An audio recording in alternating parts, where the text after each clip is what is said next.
Good morning, afternoon, and evening to all of our listeners out there. I hope you are doing well in this time of the pandemic. This is your girl, Za, and welcome to Oisa's podcast.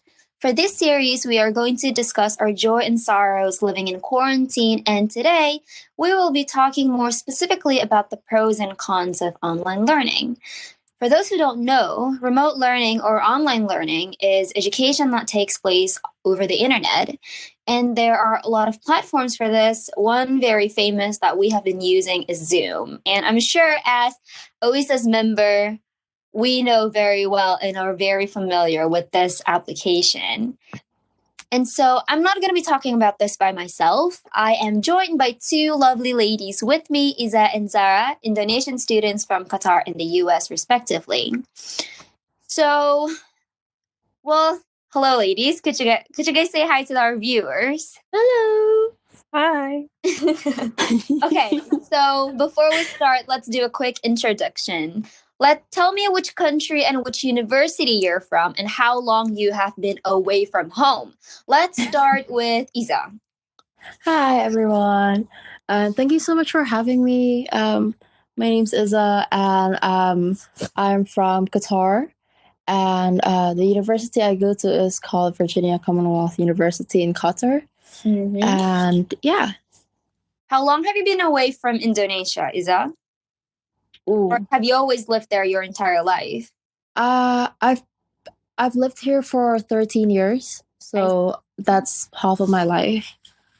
Yeah, I've been away for a very long time. But I'm sure Zara has been away for way longer than the both much longer. What about you, Zara? Hi, my name is Zahra. Thank you for having me as well. I'm a sophomore at Boston University in the United States, and I was born in America, so I've lived here my whole life, so 20 years. That's nice to hear. So you guys are members of OISA, right? Mm-hmm. I mean, that is the only way we're here now, but could you tell me a little bit about where you are exactly, what you're working with which committee or which division? I can start. Sure.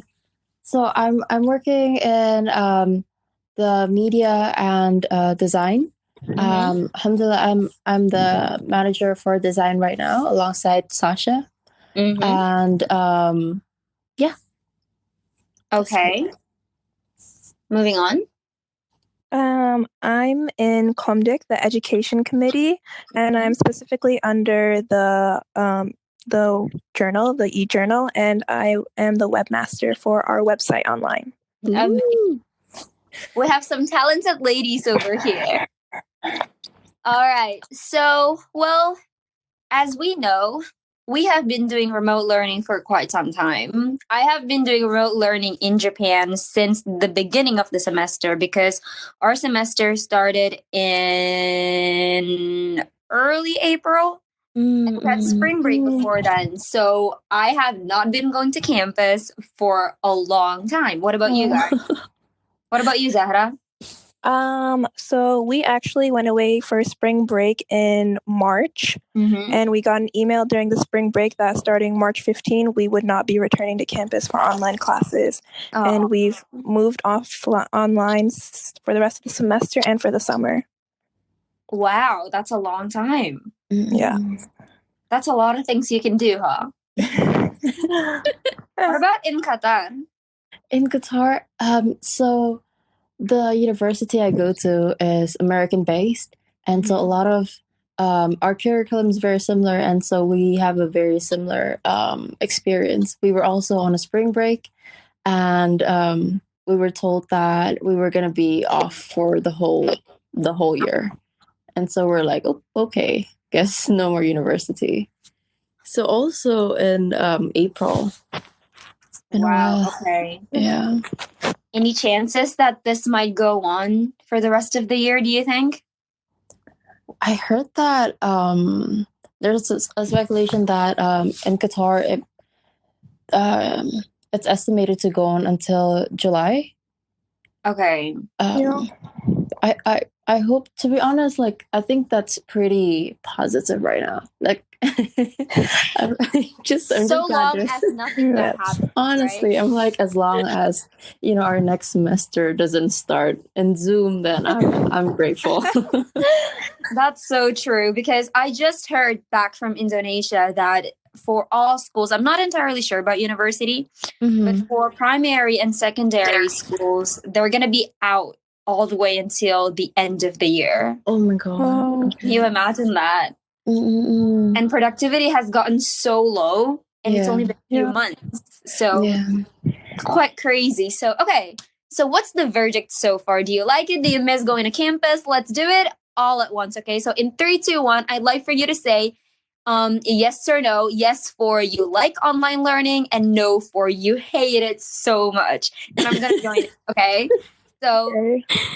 so what's the verdict in 3, 2, 1? No. Very middle. What was that? I said very middle. Like it's Very middle. yeah, there's because I'm a designer, so to be honest, there's a lot of things that I can take advantage of this, and at the same time I'm very disadvantaged. Do you know what I mean? They've been asking a lot out of you. Yeah, for sure. But at the same time, like I'm glad that I don't know. There's this obsession with productivity that like if you're creative, you have to be productive, and at the Mhm. same time, it's like they don't understand that we're going through a pandemic. So we're just like, oh. But at the same time, like Yeah. there are a lot of things that you can. There are a lot of benefits that you can actually look into during this time.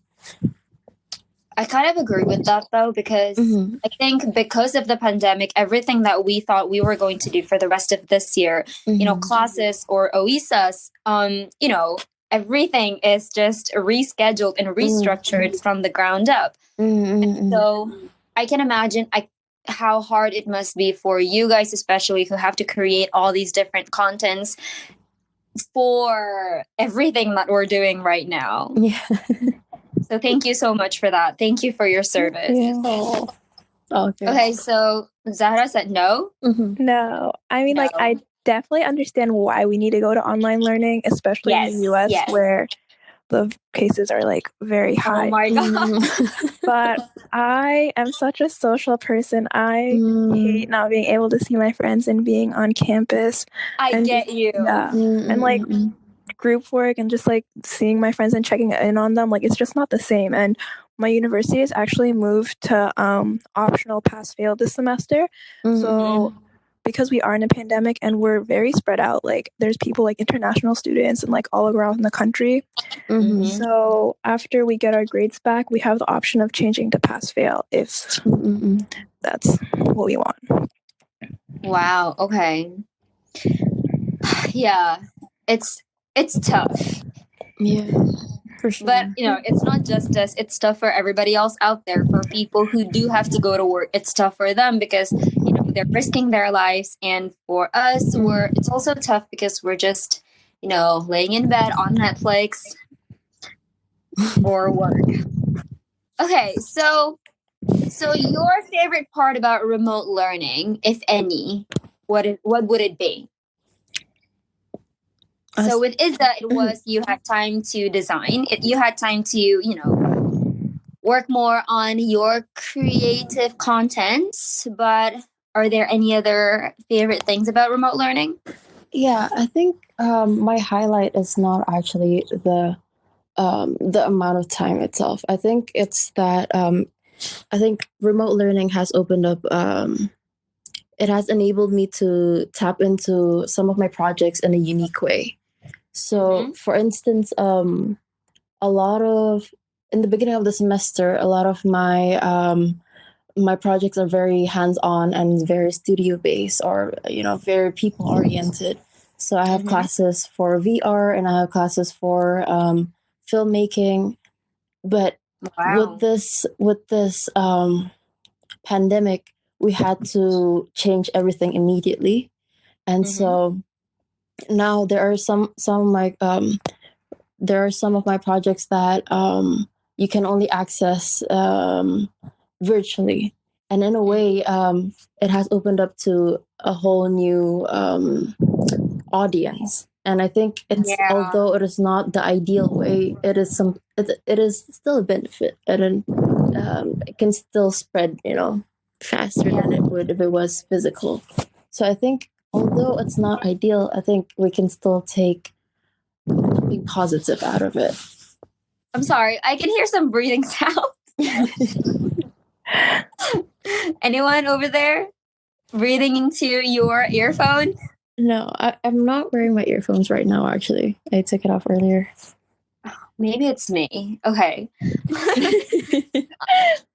Okay, well, but I do agree though, because with the pandemic, we're all forced to come up with something really quick so that we can still go on and move on with our lives. Mm. And, situations like this are what costs, or, what made geniuses in the past invent new things. So we'll see what kind of new things we're going to see, we're going to experience post-pandemic later on. Mm-hmm. What about you, Za? That was Isa, right? Yeah.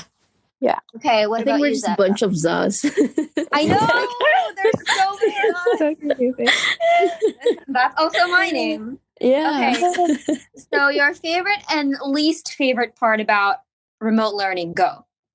Favorite part would probably be just like seeing like in a pandemic the kindness of people and how they still reach out to others, and like the understanding from professors, from our faculty, from just like people I know, like reaching out to them, making sure that everyone's okay, and just like if not, like what we can do to help them. Mm-hmm. And then probably least favorite part is that sometimes I get lazy and I just like open the laptop and I'm like, I have no idea what's going on, but I try really hard to like get dressed every morning in real clothes so I don't sit in my bed and do lecture. It's very human. It's it's one of my favorite part would be the lack of laundry I have to do. Right? Because you don't notice it, but then you realize that you've been wearing the same sweatpants for the entire week. Yeah. And then you see why you're not doing anything. And then you realize, I have not been changing my outfit. And now I found like 3 pairs of pajamas. I was like, this is all I wore? Yeah. I guess this is all I wore. Exactly. So that's definitely my favorite part about remote learning. My shoes probably thought I was dead right now. Has not been touched. But I feel like it's also a much, much, much needed break for a lot of people. Or maybe too long. Too much of a break. But other than that, I'm sure everyone here can agree with me that it's also a much needed break just for Earth in general. Yeah. And they've been saying that the sky has gotten clearer, that this, all of the pollutions out there that we have been panicking over for the past years are finally getting better. Mm. So, some things are just necessary for us to not face the apocalypse earlier than we think. Yeah, for sure. When you put it that way.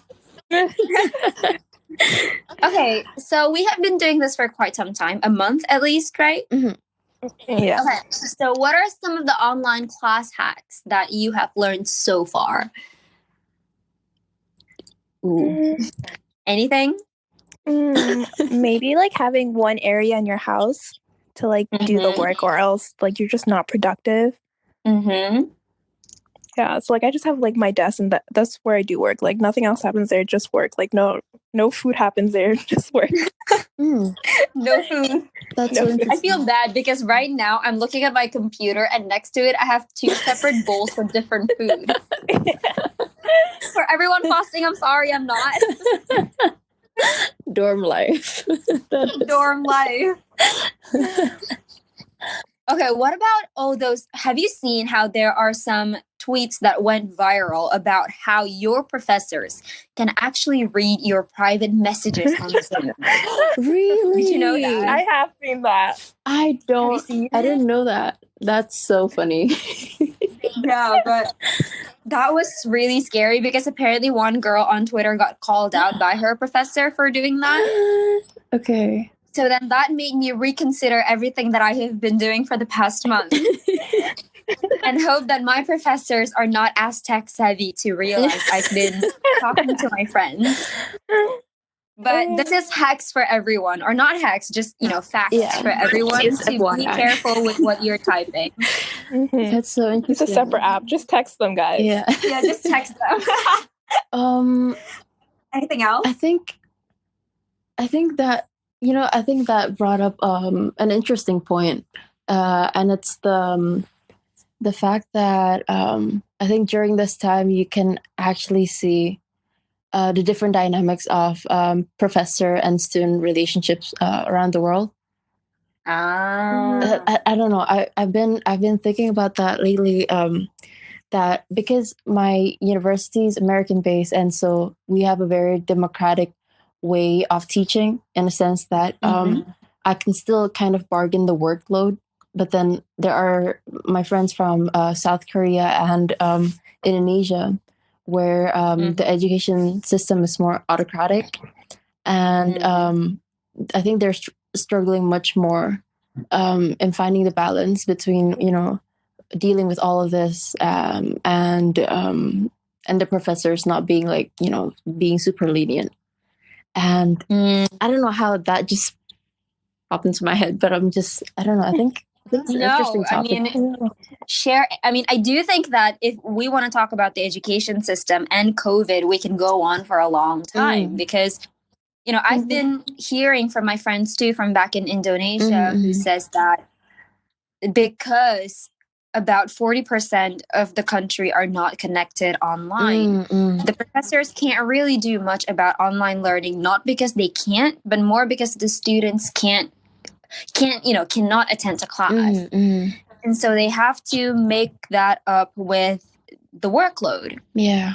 But I guess some, have very high expectations of their students and expect their students can do a lot with the time that they have, when in reality, it's even more stressful than actually physically showing up to class. Yeah, that's true. I think with the whole pandemic, we also get like a firsthand view of how privilege works, right? Around the world. Yeah. That's, oh my gosh, that's so true. And I feel like, but in a way, I also do think that it's a good way to realize or evaluate our quality. Yeah. Wherever you are in the world, it's a good way to evaluate where we are and in what ways we can improve, or we have to improve. Yeah.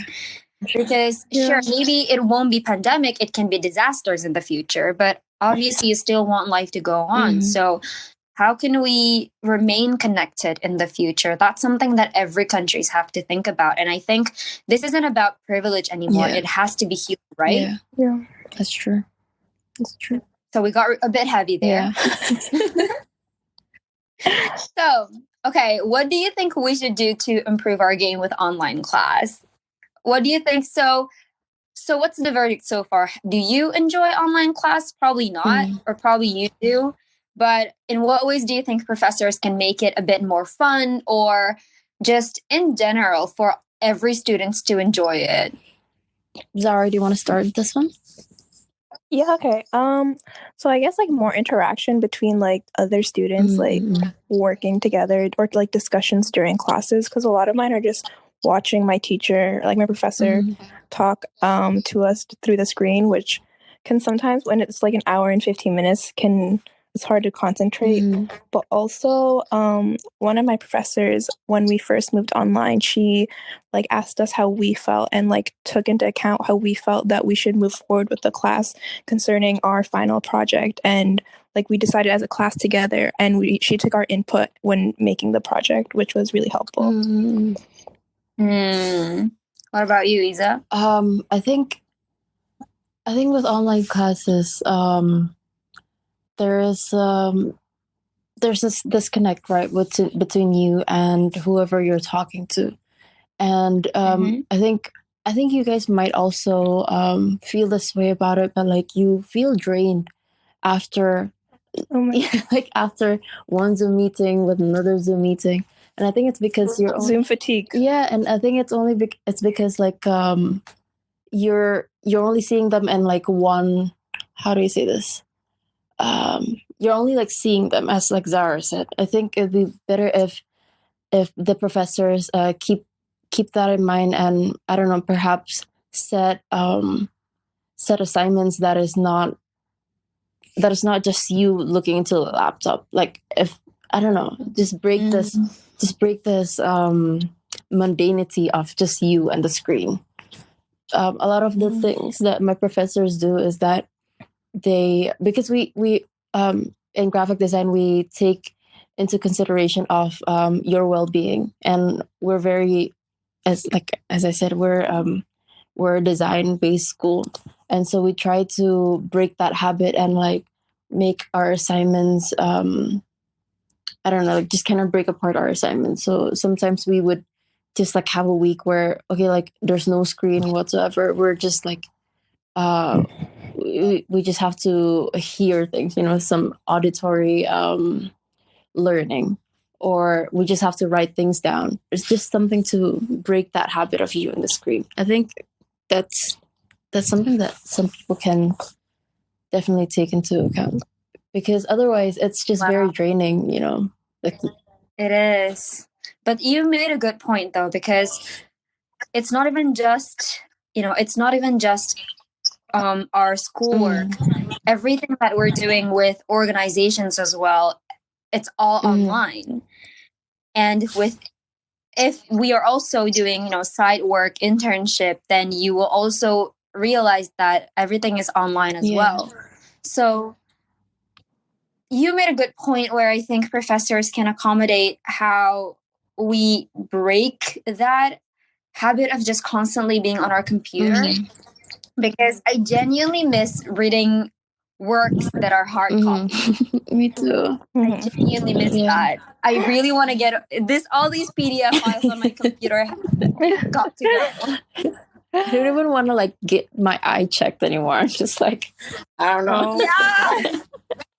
That was one thing that I said. I think by the end of this, everyone needs to get new prescriptions. For sure. Yes.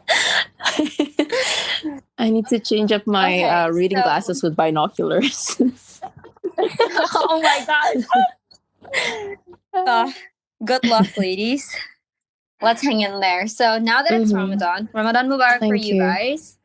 Thank you. Do you think remote learning is helping at all? Do you think your Ramadan experience can be better with remote learning, or do you think it was fine before? Zara?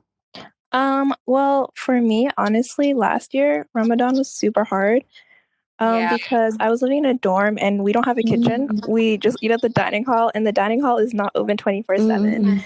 So at like 3 a.m., I'd be like eating cereal, and my roommates, like my roommates knew, but they were sleeping, and I'm like, I just need to exit real quick.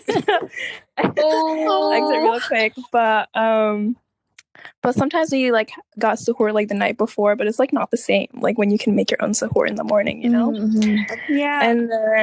And it was during final season, and Tarawih goes pretty late here because most mosques do one juz a night, and we fast. Yeah, we fast until like 8. So then like we finish Tarawih like 11:30, 12, and then wake up again for sahur. So like my sleep schedule was really messed up, but like now like I can kind of like balance it out a little bit more with remote learning, because it's not like I have to rush to go somewhere, and I can make my own food. But like I think the one thing I miss the most is like going to the mosque. Yeah, for sure. Yes. But I'd like to comment on that before we move on to Isa, because I experienced the same thing here in Japan. We get up. I mean, summer just sucks for Ramadan, I think. Or I wouldn't say suck, but I suppose it's not the best time for Ramadan in the for countries that have summer, that is. So it's pretty much the same. We finish, Tarawih at, 10 or 11, and then we have to go back, and then we get up again. And it's just the same exhausting routine. And the thing about me, I suppose, and I'm guessing this is with Zahra as well, is that we can't just compromise, because I'm sure we both want to be dedicated both to Ramadan and to our schoolwork. And so finding that balance must have been really, really hard. And so when this pandemic started and we were asked to stay at home, and I realized that this is what Ramadan was going to look like, I was wondering if this is a way of showing us or telling us that, despite the exhaustion, that we still, at the end of the day, will actually crave for that full-on Ramadan experience. Yeah. I mean, I'm very grateful for the time that we have right now, because I do agree that we all need a breather or two. But just like you, I'm sure everyone else missed the mosques as well. What about you, Iza, in Qatar? How has it been? I'm really grateful that it's a Muslim country, so everything's very accommodating. So even in the previous years, classes would usually either end early or start later during the Ramadan, just to cater the need. But right now, I think I'm just a person. I'm a glass half full person, so like everything. but I think it's interesting, and I'm actually grateful that we have more time now that we are in remote learning. I'm just thinking of all the growth that we could go through together during this time. Like, it's Ramadan and we're isolated, so more time to do good deeds. So I think, I don't know, I think, although I, of course, like, going to the mosque and everything, that's like a cultural thing, it's tradition. But if you really see it, you can see all these benefits, this added benefits that you can look into. And I think with because everyone's going through it together, like the whole world's struggling with this, people have made podcasts and things like that, or like I don't know, like events that really make you feel this togetherness despite being apart. And so I think, to be honest, it is making us easier to ease into this holy month. And yeah. I think another way to put it, I suppose, is that this pandemic of us staying at home also shows us that worship can be done anywhere. It's not necessarily about the place or the house of worship. It's about your individual spiritual connection with God. And that's it. So, it's your home now. I completely agree. Well, I think that's nice. I wish this can go on forever. Yeah, you were saying something? It's okay. I was just saying that being in pandemic or like experiencing it makes us really look into I don't know, the fundamental needs, like we look into the things we prioritize. And I think it is a part of that taking a breather step, like when you just pause yourself and you just kind of see everything and realize that, like, what are the things that you actually want in life and what are the things you actually need. Yeah,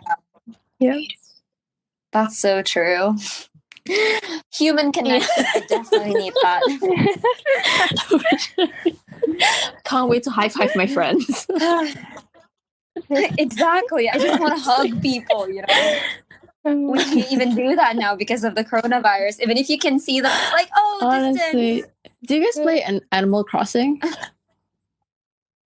Oh my god, do you guys? That's the only way I can see my friends. Like, sorry, my place, guys. Come to my island. Wow. Maybe I should try and do Animal Crossing. Or Club Penguin. Right. So, last Club Penguin is life.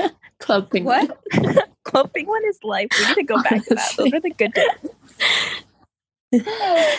Yes. Well, if you could describe your online learning experience as a way to wrap up this podcast in a word or two, what would they be? Let's start with, anyone ready with this? I'm having a think.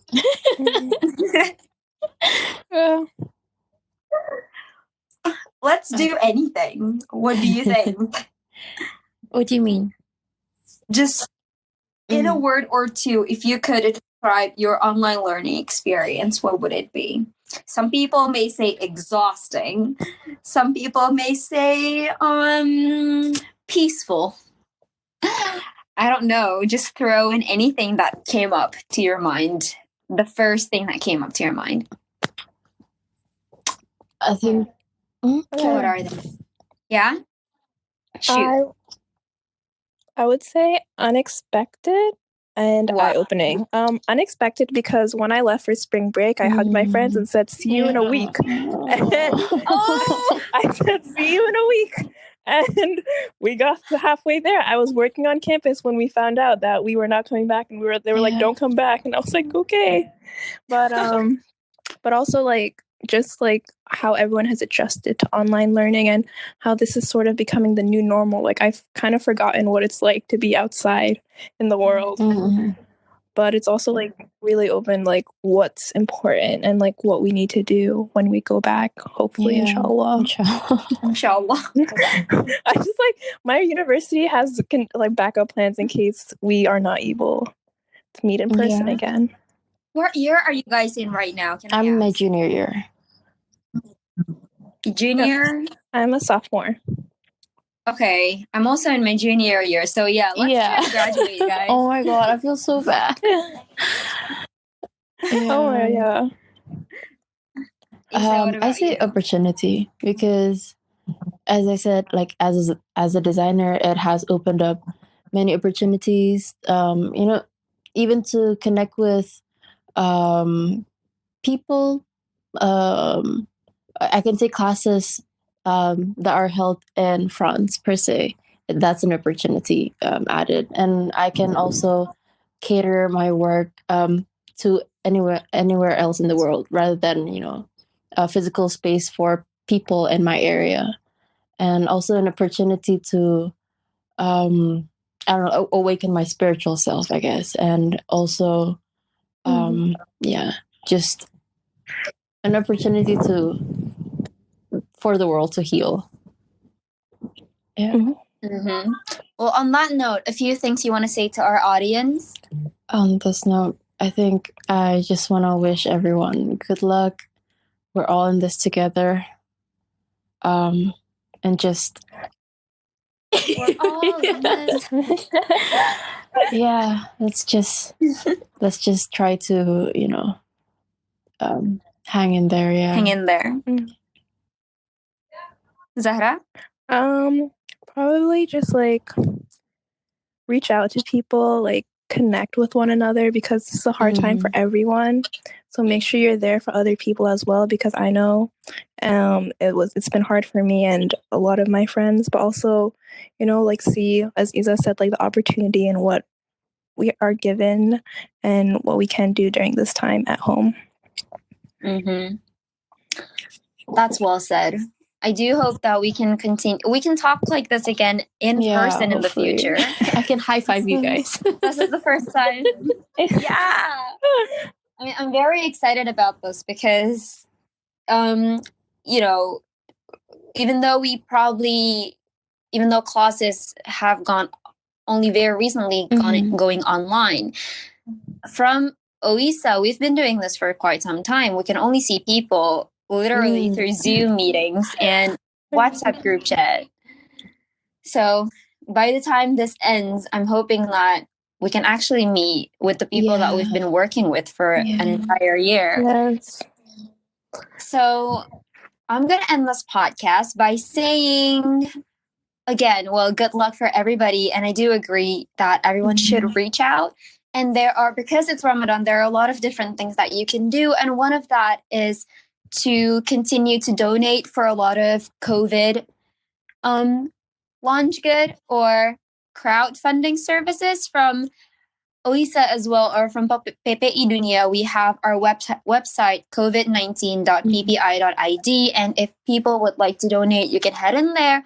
And the website shows a very clear instructions on how you can do that.